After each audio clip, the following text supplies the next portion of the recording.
On sait qui c'est, mais si ça se savait, Scotland Yard serait en débâcle. Il le dit dans ses déclarations, il dit c'est une patate chaude, donc ils savent. Mais comment viser quelqu'un de l'establishment puisque Ils savent, Melville, c'est-à-dire qu'il y a des gens déjà dans l'enquête qui s'orientent ils sur s'en lui doutaient. à l'époque, qui Tout se à doutent fait. que ça vient de lui. Sir Robert et Monroe, selon mes convictions, le savent. Sinon, pourquoi Ils ont Sir protégé Robert... l'institution. Enfin, d'après la thèse de Sophie, ils ont Ils- protégé l'institution. Ils ont préféré protéger Scotland Yard, Voilà. parce que si on avait expliqué qu'effectivement c'est un membre de Scotland Yard qui est... Ça aurait Tout à fait fait. éclater l'institution. Surtout que c'est une jeune Il y a- institution à Il y l'époque. avait une brebis galeuse qui était un des plus grands serial killers. Donc ils ont préféré l'étouffer. D'où le nom Scotland Yard, ça Donc oui, c'est vraiment un secret de polichinelle quand même Ouais. pour l'époque. Donc Mais on ne peut pas Comment se révéler... fait-il que là, on est plus de 100 ans après, 120 ans. Ouais. 120 ans après, il n'est pas, j'ai envie de dire, sorti les archives, ça y est, ça aurait pu incriminer personne, si j'ose dire. Pourquoi ils ressortent pas leurs archives? Parce qu'ils doivent en avoir, Scotland Yard. C'est obligé qu'il y ait des rapports internes sur cette affaire, des Tout à fait. choses... Parce que je pense que ça gêne encore l'institution. Je pense qu'il y a une gêne qui est quand même énorme. C'est l'institution la plus renommée au monde, Scotland Yard. Ça représente l'establishment, la sécurité, le prestige de la police. Comment justifier, même plus de 125 ans après, qu'un des leurs, parce que finalement il a intégré les services de police en 89, un des leurs a été un mouton noir. C'est très difficile, même aujourd'hui, à justifier. Parce que ça rejetterait encore un discrédit total. Et sa fille a découvert donc les mémoires de son père. Ouais. C'était une comédienne, parce qu'il avait une vie tout à fait normale. Il était marié, il avait une fille, etc.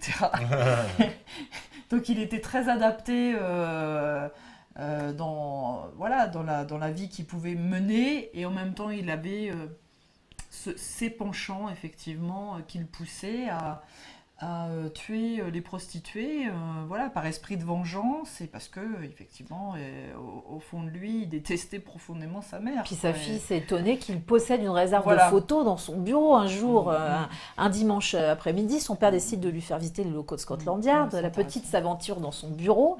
Elle le dit dans A Wise Woman, dans ses mémoires. Elle le dit, je n'ai jamais compris pourquoi mon père, qui était en charge des affaires relatives au tueur de la Tamise, une espèce de copycat de Jack l'Éventreur, pourquoi est-ce qu'il possède une réserve de photos des meurtres de Jack l'Éventreur, sachant qu'il n'est pas affecté à l'affaire? Alors ça, c'est un truc qui... Et finalement, elle le dit dans ses déclarations, je cite Lady Aberconway, parce qu'à l'époque, c'était Marie-Christabel. Elle dit finalement, je n'ai jamais su qui mon père était vraiment. Et la déclaration de Melville McNaughton sur son journal intime, vraiment la première en tête, il dit « De ma vie, jamais je n'ai croisé la route de Jack l'Éventreur ». Pourquoi cette déclaration? C'est comme dire, voilà, je me défends d'être schizophrène, non, je ne suis pas malade, pourquoi avoir besoin de se justifier? Qui s'accuse, s'excuse. Il y a une déclaration, donc elle lit les mémoires de son père, elle dit « Je devins inspecteur Ça, 6 mois après que le célèbre Jack l'Éventreur se soit suicidé, et en aucun cas... Je n'eus de lien avec cet individu fascinant. Je possédais la preuve de son identité, mais j'ai brûlé les C'est papiers. énorme. C'est ce Dans qu'il Days of My déclare dans son journal intime. C'est une autre preuve que Sophie a trouvée. Elle a découvert. Ça, c'est dans son journal. C'est dans son journal que tout le monde peut lire. Voilà. On peut acheter son livre partout maintenant, sur Amazon. Allez vérifier, mais c'est sidérant. Et ça continue. Quand on lit son journal, on est toujours interloqué. Il déteste les prostituées, il déteste son chasse. C'est les déchets de l'humanité. Il le dit, The Lower lui, Melvin, il le dit clairement. Donc il a le même discours que Jack l'Éventreur. Tout à fait. Alors c'est vrai qu'on pourrait dire qu'à l'époque, les colons avaient tous un discours qui était unanime vis-à-vis des personnes de petites conditions. Mais de là à l'écrire quand on fait partie de la police, mais c'est juste Mais il y a une question qui est super intéressante. Si Jack avait été de conditions sociales plus hautes, pourquoi est-ce qu'il n'aurait pas tué plus de prostituées encore? Voilà. Parce que c'est un pervers narcissique, c'est pas un psychopathe. Une fois sa vengeance accomplie, il n'avait plus de raison de continuer, puisqu'il avait réussi à destituer le préfet de police et à rentrer dans la police. Les prostituées n'étaient qu'un moyen de se venger, en fait. C'était pas la finalité, c'était un moyen. Non, mais très élaboré. Mais les pervers sont très très intelligents, les pervers narcissiques. D'où la différence avec le psychopathe, qui lui ne s'arrête jamais. Lui, le pervers narcissique, il a un plan en tête. Une fois qu'il l'a savamment exécuté, il peut s'arrêter. Comme ça, du jour au lendemain. Et c'est ce qu'a dit Michel Agrappa, qui est quand même l'experte reconnue dans le monde criminel. Ils savent très bien ce qu'ils font et ce qui est bien et mal, c'est pas leur problème. Les pervers narcissiques, ce qu'ils aiment, c'est, je vais employer un mot qui va peut-être faire sourire, mais ils aiment jouir de la souffrance de l'autre. Voilà. D'accord, ouais. Et ça les excite vraiment. Donc, effectivement, on peut penser qu'il a pris du plaisir à tuer ces femmes, à mettre en scène ces meurtres, à les ritualiser, peut-être à les regarder. Enfin, il y avait une certaine jouissance à exécuter ces femmes, et à leur retirer leurs organes, etc. Après, je pense que profondément, une fois que toute sa vengeance était accomplie, une fois qu'il avait réglé sa deuxième problématique dont Sophie parlait avec son père, qui a contrarié sa carrière, et c'est vrai que c'était quelqu'un qui voulait être comédien, il avait un rapport vraiment à l'autorité, c'était quelqu'un qui ne supportait absolument pas l'autorité. Donc, qu'est-ce qu'il a vu quand le préfet de police lui a signifié qu'il ne pourrait jamais le faire rentrer dans la police? Il s'est dit, mais alors, j'ai à nouveau un obstacle tel que mon père l'a été. Je retrouve quelqu'un sur ma route qui m'empêche d'exécuter mon destin. Je voulais être comédien, mon père ne voulait pas. J'ai pris la manufacture, je m'en suis pris plein la tête, je me suis fait agresser. Et à nouveau, je fais 6000 km et je me heurte à un préfet de police qui me dit que je suis incompétent, que je suis nul. Donc, à nouveau, frustration et faut que je passe à l'acte. Et je choisis les prostituées, comme ça je règle aussi mon compte. Et sans compter qu'il y a deux faits concomitants qui cadrent avec ce que déclare Florence, c'est la proximité entre Saoirse Warren et la figure du père, de l'autorité. Dès qu'il y a la démission de Saoirse Warren le 8 novembre 88, je le rappelle, le lendemain, effectivement, il y a le meurtre de Madeleine Kelly. Il faut savoir que son père, quand même, est mort le 24 décembre 88. Donc c'est bizarre, Saoirse Warren donne sa démission le 8 novembre 88. Ensuite, il y a son père, le 24 décembre 88, qui décède. Finalement, les figures d'autorité n'étant plus là, qu'est-ce qui empêche finalement Jack Léventreur, quelque part, d'être vengé de l'autorité, de s'arrêter du jour au lendemain? Finalement, il a toutes les raisons de s'arrêter. Non, je rigole juste parce que je vois l'écharpe rouge, je pensais que c'était un truc de Coco. C'est l'histoire. C'est les thugs. La caste des sicaires, des tueurs. C'est pas Christophe Barbier qui a des écharpes. Oui, je pensais à Christophe Barbier. C'est peut-être un descendant de Jack Léventreur. C'est peut-être un descendant de Jack Léventreur. Mais il y a vraiment des questions trop rigolotes. Voilà, alors, Narcissique peut aller jusqu'au meurtre, oui. Une question, c'est Anne Desbois. Ouais, bon, ça dit que peut-il aller dans les jusqu'au bois. meurtre? On me dit, est-ce qu'un pervers narcissique peut aller jusqu'au meurtre? Bien sûr, puisqu'on en a la preuve, c'était un pervers narcissique. Il y en a eu d'autres comme ça. On me dit comme Soral, il a un plan en tête. Ouais. C'est ses filles. Ce qui est important, par contre, là, en parlant des pervers narcissiques, c'est qu'ils ne vont pas ils vont en prison. Contrairement aux malades mentales, aux psychotiques, etc.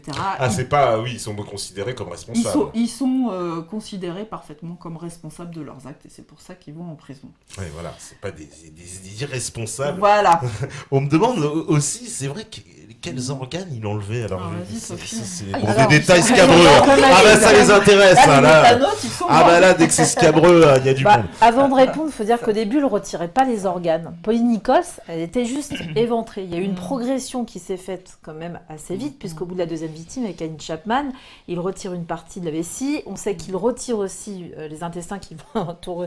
C'est pas très comique de raconter ça, mais qu'il va enrouler autour de l'épaule gauche. Ouais. Il va retirer une partie de l'utérus et de la vessie de Catherine Eddowes. Le cœur, le foie de Madeleine Kelly. D'ailleurs, pour la petite histoire, il a carrément volé le cœur de Madeleine Kelly. On ne l'a jamais retrouvé. Il l'a emporté avec lui, comme un trophée. C'est un rituel. Les prostituées, il allait quoi, chez elles? C'était comment ça? Non, il tuait dans un premier temps en pleine rue, histoire que justement l'opinion publique soit frappée par l'horreur de la découverte des crimes au petit matin, et pour tacler la presse, pour justement se servir de la presse comme un moteur à sa cruauté.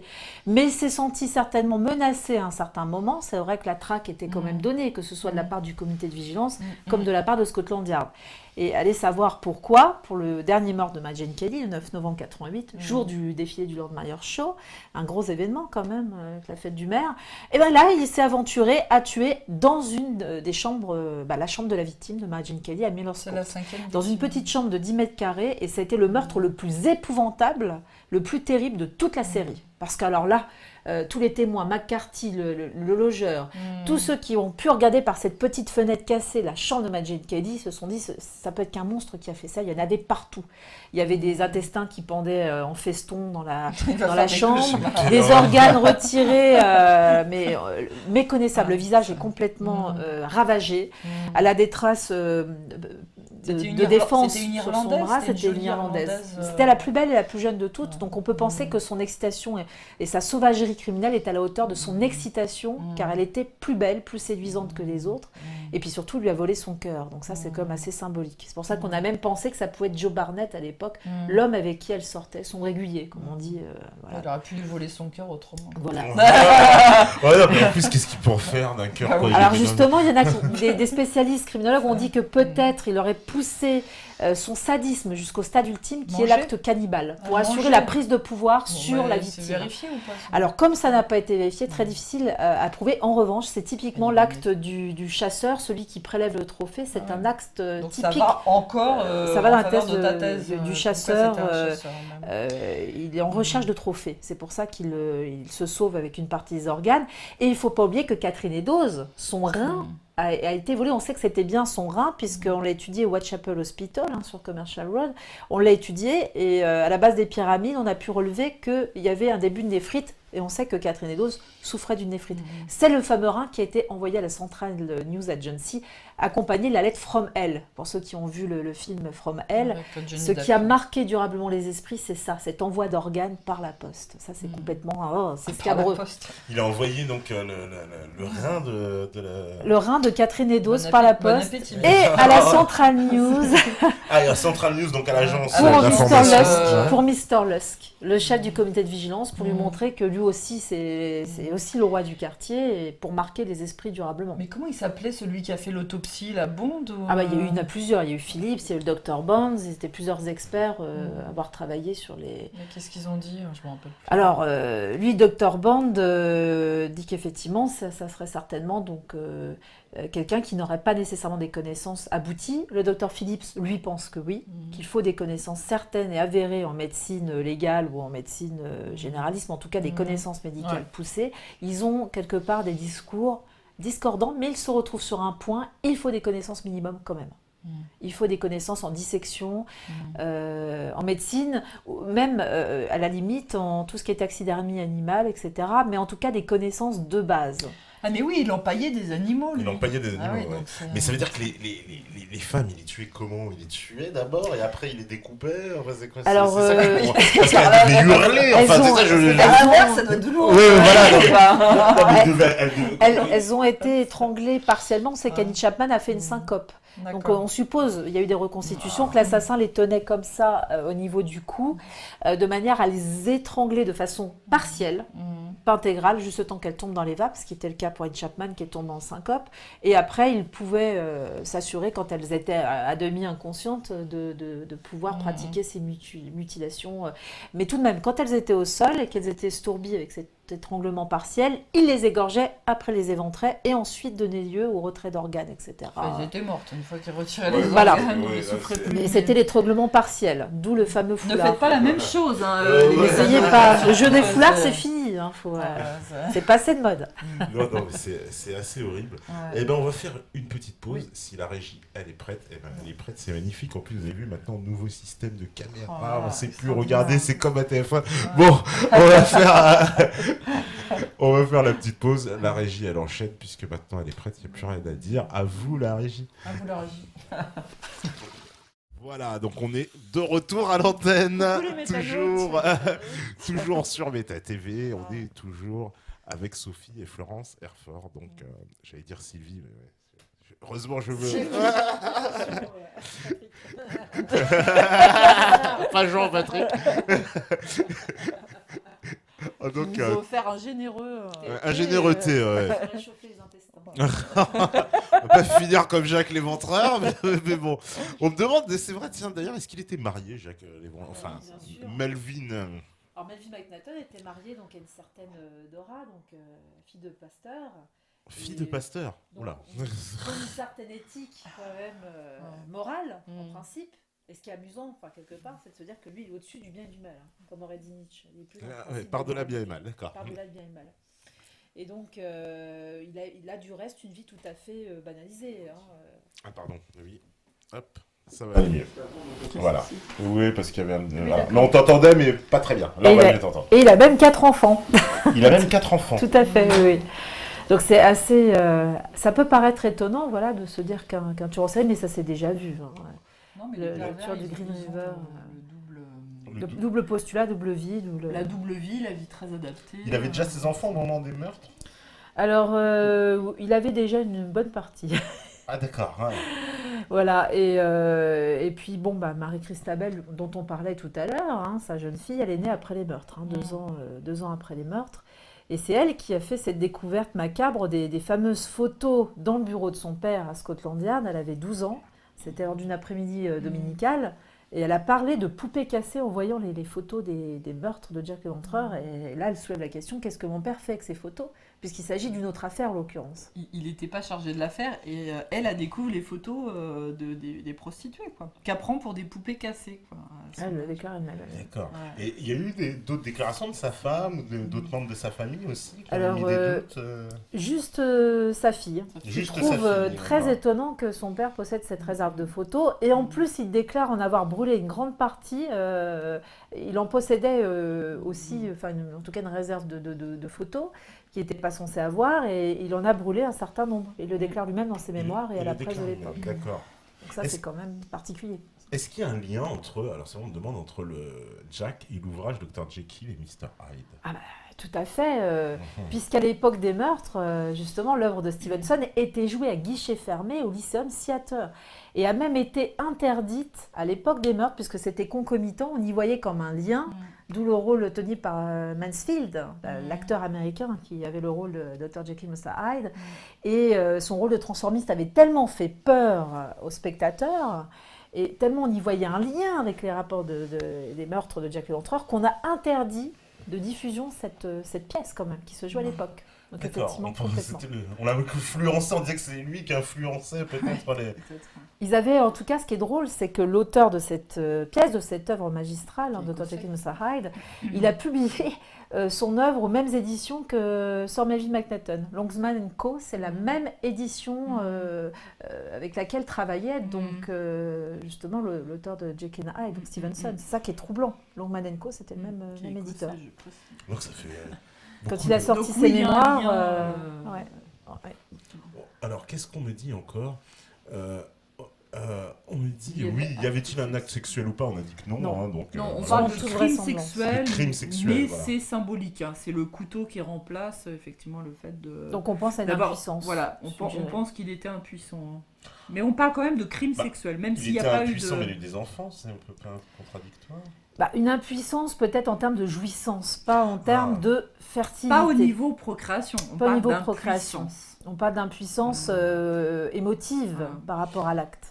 D'ailleurs, on punissait, c'est ça qui est drôle, à l'époque victorienne, toute personne étant capable de ressentir un orgasme. C'était très mal vu aux yeux de l'époque victorienne. C'est limite un vice qui est incommensurable. Quand on regarde les travaux de Krafft Ebing sur la sexualité, juste on a peur. L'homosexualité est assimilée à une tare et même à la psychopathie. Et là, je ne parle pas de psychose, mais vraiment du trait du psychopathe. L'homosexualité est vraiment bafouée. Et ce qui est drôle, c'est que justement, on a accusé un homosexuel d'avoir été l'auteur des meurtres. Montague John Druitt, qui est un peu servi de chèvre pour notre assassin. On n'en a pas parlé, alors on peut en parler. Lui, de ça a bouc été, émissaire, là. ça a été quoi, celui qui a été accusé à l'époque Par Scotland Yard. Alors tenez-vous bien, on va rappeler les faits, c'est quand Melville McNaughton finalement réintègre les rangs de Scotland Yard 6 mois après les meurtres, donc après le 9 novembre 88, il réussit à rentrer donc, au sein de Scotland Yard.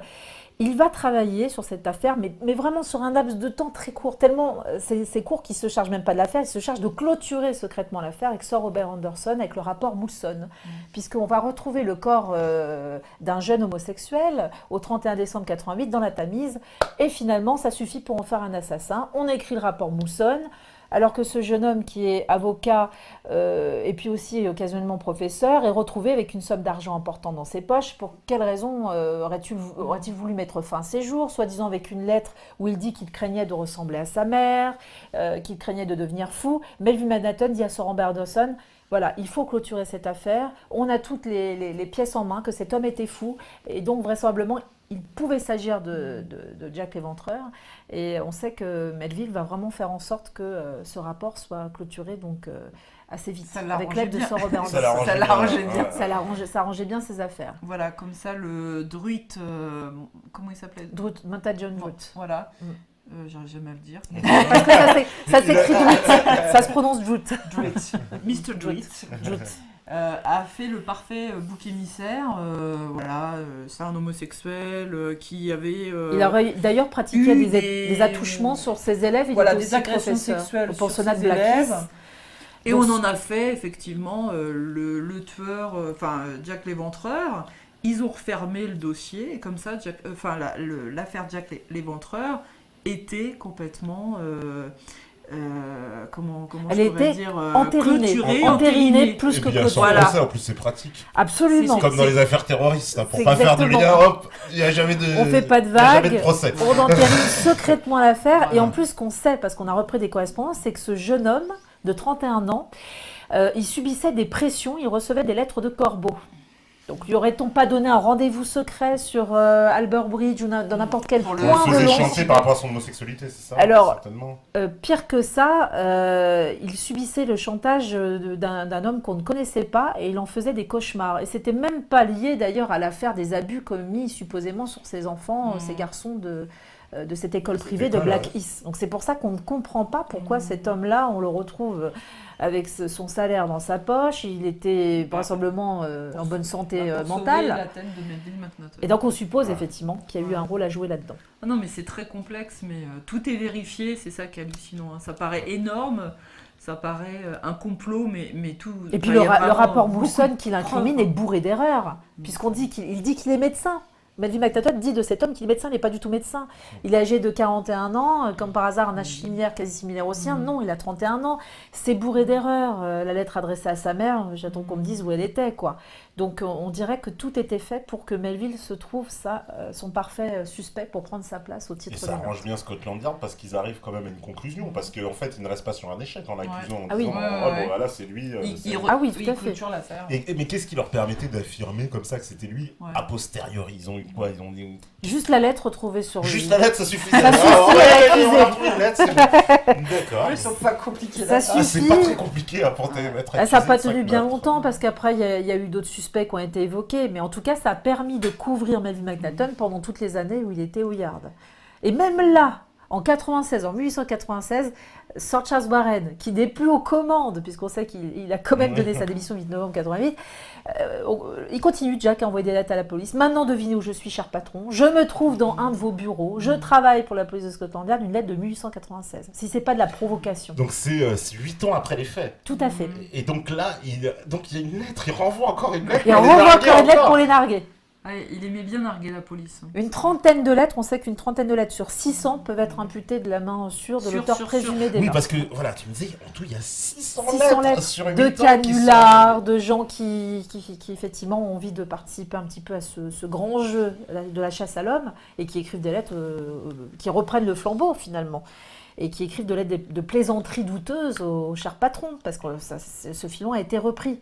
Sauf qu'on sait qu'il y a des lettres qui ne peuvent pas manifester la moindre confusion. La lettre qui annonce 3 jours avant le meurtre de Catherine Eddowes, de la nuit du double meurtre Riley Eddowes, qui annonce qu'une oreille va être coupée sur la prochaine victime. C'est la lettre du 27 septembre 1888, 3 jours avant le double meurtre Catherine Eddowes Et une oreille va être Elizabeth coupée, Stride. Et effectivement. une oreille va être coupée. Et Catherine Eddowes va avoir l'oreille coupée, comme annoncé dans la lettre du 27 septembre, lettre du cher patron, avec en tête le cher patron. Alors la police est furieuse, elle va même donner des noms de journalistes. Ça aurait été un soi-disant best de la Central News, à John C. qui aurait voulu se jouer de la police, sauf que quand même, il faut jouer un peu à Madame Yarma pour deviner qu'une oreille va être coupée dans 3 jours, dans 3 petits jours. Il ne faut pas l'oublier. Protestant. Ouais. Et il y en a un qui il demande à quoi il ressemblait Melville. À quoi il ressemblait? Il y a sa photo. Il y a sa photo, il était grand, un peu dégarni, moustachu. Voilà. Je vais montrer il a une tête de gentil. La photo, voilà, c'est lui. De gentil un peu sombre. Voilà. Mais faut pas se fier à la photo de. Voilà. Donc voilà le Melvin. Donc parce que qu'est-ce qu'on me dit encore? Parce que il y a pas mal de questions.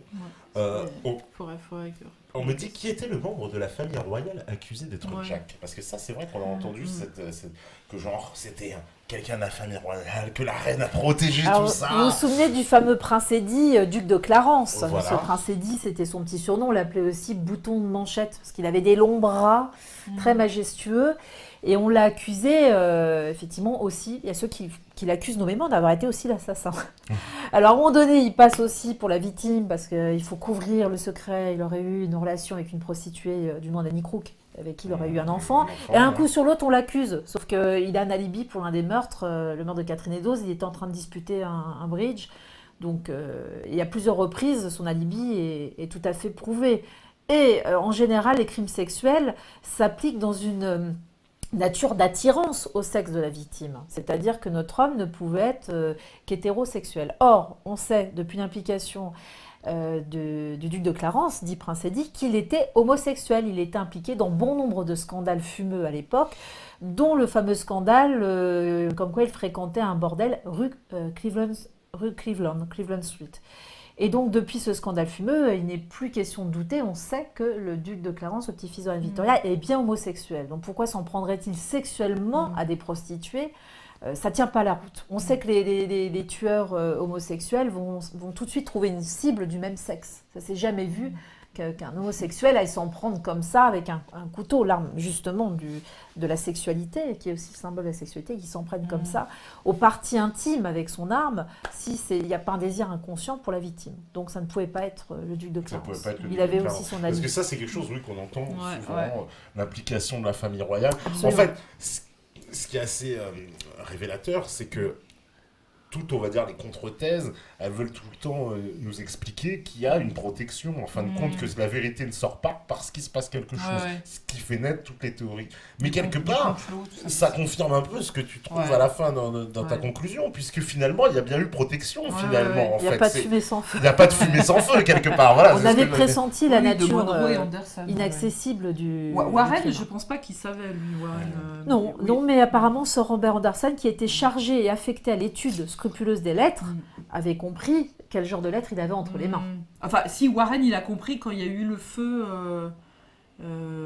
qui s'est déclenché aux entreprises du père de Melville McNaughton. On suppose qu'il l'a su. L'attaque était tellement centrée, et puis en même temps, c'est énorme. Les feux de la le feu est mis carrément au bâtiment nautique de la Compagnie des Indes que gérait le père de Melville McNaughton. C'est énorme quand même. Oui, parce qu'il faut pouvoir, faut pouvoir rentrer dans le bâtiment. Enfin, ça a fait une diversion, c'est ça? Alors, ça a fait une diversion, et en même temps, on peut comprendre que c'est la première attaque contre l'autorité du Yard. D'ailleurs, l'assassin lui dit lui-même dans une des lettres envoyées au cher patron que le motif principal, c'est le dépit contre les autorités du Yard. Et il le dit lui-même. Il faut reprendre vraiment toutes les missives envoyées. La nuit, il y a eu un meurtre. Et cette nuit-là, effectivement, il y a le meurtre de Polly Nichols. Il y a eu 2 meurtres dans la même nuit. Non, ça c'était le premier meurtre. C'était Polly Nichols. Donc à Bucks Row, la nuit du 30 au 31 août de l'année 1888, on retrouve le corps et donc, 2 heures après. Parce que d'ailleurs, tu disais qu'à part le dernier meurtre où il va tuer la victime dans la chambre, les autres meurtres, il tue les victimes dans la rue. Ça veut dire quoi? Il est épaisse dans la rue, mais en plus dans le noir, il n'y a pas de lumière. Absolument. Et le médecin George Brown a dit qu'il fallait moins de 10 minutes pour achever ce genre de ritualisation. Donc c'est très rapide. De la part de quelqu'un qui a une maîtrise suffisante, 10 minutes sont suffisantes. Vous voyez dans l'obscurité. Il y avait une ronde toutes les 15 minutes avec le bobby et qui défile avec le high bull. Donc l'assassin a intérêt à faire vite quand même. Non, mais il voyait dans l'obscurité en fait. Comme il est pas dictalope quand même. Mais s'il n'y avait pas de réverbère. On a retrouvé des bris de high bull, enfin en tout cas de lanternes, près du corps de Annie Chapman, qui a été piétiné. Donc on suppose qu'il arrivait quand même à s'éclairer avec une lanterne. D'accord. Et les high bulls, c'est quoi? Alors les high bulls, c'est la fameuse lampe qu'utilisent les bobbies quand ils sillonnent les rues. Oui, et on qui voit tiennent à la main. D'accord. Et voilà, l'œil de bœuf. Donc il leur permet de voir s'il y a des choses complètement anormales, des meurtres, des agressions. Ça leur permet surtout d'y voir clair, parce que les réverbères dans l'East End n'étaient pas des réverbères comme les autres, ce sont des lumières au bec de gaz. L'électricité, c'était pour les dentistes, ça venait d'arriver, mais c'était dans le West End. Alors imaginez la petite lumière verte, un peu couleur très brumeuse, on ne voit rien, c'est comme dans une nuit opaque, ça éclaire tout juste à 10 mètres autour du réverbère. C'est de l'arnaque. Sophie, il y a une question, je trouve, elle est trop drôle. Il n'a pas été jugé, comment elles savent tout ça? Parce qu'on lui fait son jugement ce soir. Non mais toi, il faut bien préciser que tu travailles sur les archives. Pendant Voilà. 20 ans, faut peut-être Tout à fait. redire quand même. Hein. Ouais, faut quand même expliquer la méthodologie que tu as employée. Parce que... La méthodologie de recherche, c'est purement archivistique, c'est-à-dire que je suis partie enquêter de façon à avoir une méthode historienne. J'ai vraiment repris toutes les archives, les pièces archives de l'époque, les archives policières, les rapports d'expertise, les mémos d'époque, en demandant les échanges et les rapports au Kew Archives, et où ils possèdent tout ce qui concerne la Metropolitan Police. Donc j'ai repris au niveau des dates, tout depuis le début du premier meurtre, etc., les missives. C'est là que j'ai appris pour l'éviction de Sir Melville Macnaghten. Hein. Moi, je ne viens pas de la partie policière, je viens purement de la partie historienne. Donc je ne peux pas revendiquer une qualité que je n'ai pas. Par contre, ma sœur m'a beaucoup aidée dans mon cheminement, le cheminement des motivations psychologiques, puisqu'en tant que psy-clinicienne, elle a pu apporter un éclairage sur les motivations inconscientes de l'assassin, de la même façon que Michel Agrapard, qui a été remarquable car elle a apporté un crédit total sur ce travail. Et pareil pour l'ex-commissaire divisionnaire Place Beauvau, donc Daniel Perron, qui a été très remarquable sur l'enquête, puisqu'il a avalisé ma thèse, et ça a permis en fait d'avoir un éclairage à la fois policier. Commissaire à Interpol, qui a avalisé sa thèse, une des plus grands experts psychocriminologues, reconnu par Le Monde, c'est ce qu'on disait. Stéphane Bern, elle l'a reconnu aussi comme vraiment une des thèses qui tiennent la route. Ouais. Et alors une fois, on peut raconter la petite anecdote, comme ça fera rire les métanotes. Alors on se baladait au Dockland Museum. Et donc c'était un musée sur Jack l'Éventreur. Et on voit les 10 thèses officielles. Alors, première thèse, médecin de la reine, deuxième thèse, thèse de Tom Bulty, la thèse Shirley Harrison, il y en a eu plein. De la femme peintre, comment elle s'appelait? C'est Walter Sickert. Sa thèse comme quoi ça aurait été un peintre impressionnant. La thèse de Patricia Cornwell. La thèse de Patricia Cornwell. Alors, moi je dis à Sophie, vraiment en rigolant, tiens, ça serait drôle qu'on voit ta tête, parce qu'il y avait toutes les thèses. Il y avait des gros plexiglas. Et la 10e thèse officielle, c'était Sophie. Ah ouais. Ah oui. On a commencé à prendre des photos. Avec le suspect. Alors en plus, tu ne savais pas. Mais non, je ne savais pas. C'était en 2008. Alors moi, je dis à Sophie, attends, j'ai un appareil photo. Un grand plexi comme ça, les gens étaient agglutinés dans de dire qu'est-ce qu'ils sont en train de regarder. Et là, il y a le gardien qui nous dit, vous pouvez pas prendre des photos, c'est pas possible, dégagez de là. Il nous prend par le vous avez colbac. vu, regardez, c'est ma sœur, regardez, c'est elle qui a découvert la 10e thèse officielle. Mais oui, c'est ça, elle est dégagée. Et on savait même pas que la thèse de Sophie a été exposée. Et il a jamais voulu croire que c'était Sophie qui était là, quoi. Donc on est reparti tout penaud, on a volé une photo. Voler une photo, oui, avec notre appareil, c'est une photo volée. C'est drôle, ah ouais, cette c'est petite incroyable. anecdote. Ça veut dire que même les Anglais, ils ont quand même... ils ont porté attention quand même, donc il y a du crédit à cette thèse. Oui. Voilà. Il y a que 10 il y a le Whitechapel Society qui avait fait un article assez reconnaissant. Il a été traduit en anglais, ton livre, d'ailleurs? Eh ben, la pièce, oui, mais on en pour parler pour l'instant, mais je pense qu'il y a dû avoir un peu de boycott aussi quand même, parce que la française qui s'essaye à... Moi, je pense que les Anglais, même si on a des origines anglo-saxonnes, je pense que c'était pas très bien vu que ce soit une Française qui découvre l'identité de Jack l'Éventreur. Au niveau égo, je crois qu'ils ont pas trop apprécié. Là-dessus, il y a eu la thèse Roussel-Edwards, un grand renfort de présupposés il y a quelques semaines. Il y a un certain collectionneur de Londres qui prétend avoir acheté le châle ayant supposément appartenu à Catherine Eddowes et acheté aux enchères dans Suffolk en 2007.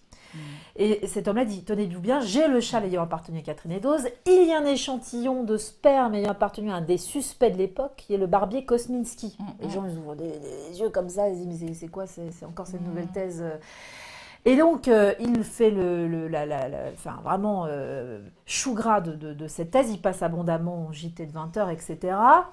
Sauf que, quand on reprend les rapports de l'époque, les rapports d'expertise, et on reprend les effets ayant appartenu à Catherine Eddowes, le listing des 28 effets, on ne trouve nullement trace de ce châle. Donc on parle de la dernière thèse, tu sais, comme quoi il y aurait un ADN mitochondrial qui impute de l'ADN sur le châle de... En plus, on sait que cet ADN mitochondrial ne s'hérite que par la figure maternelle. Donc, qu'est-ce que vient faire Kosminski, sachant qu'en plus, notre homme a fait manipuler ce châle par les descendants de Kosminski. Donc, tout ça est un peu douteux. Donc, alors, c'est Ian Whelan qui aurait fait les recherches. Alors, là-dessus, il y a Sir Alex Jeffries, le pape de l'ADN, qui est comme l'inventeur en titre de l'ADN digital, mais même de tous les autres ADN. Et il dit, mais qu'est-ce que c'est que cette histoire? Moi, je vais reprendre l'affaire en main. Il y a la pression des lobbying, le Casebook, le site officiel de Jack the Ripper, où il y a tous les aficionados de Jack l'Éventreur, se disent, attendez, là, il faut reprendre tous les éléments. On refait les tests, et là, c'est unanime. On n'a jamais retrouvé de traces d'ADN mitochondrial imputable à Kosminski. C'est pas lui. Mais il avait quand même eu le temps de faire le buzz. Hein. Donc il y a toujours 10 thèses. Mais bon, Oui, voilà, il y a toujours 10 thèses. Voilà, on ne pourra jamais savoir. Il y a la thèse sur Harrison aussi, la thèse du journal de Jack l'Éventreur. On ne peut pas appliquer l'ADN 120 ans après, c'est pas possible. Tout a été défloré. Mais il y a comme un journal qui a failli être reconnu comme le journal de Jack l'Éventreur. Hein.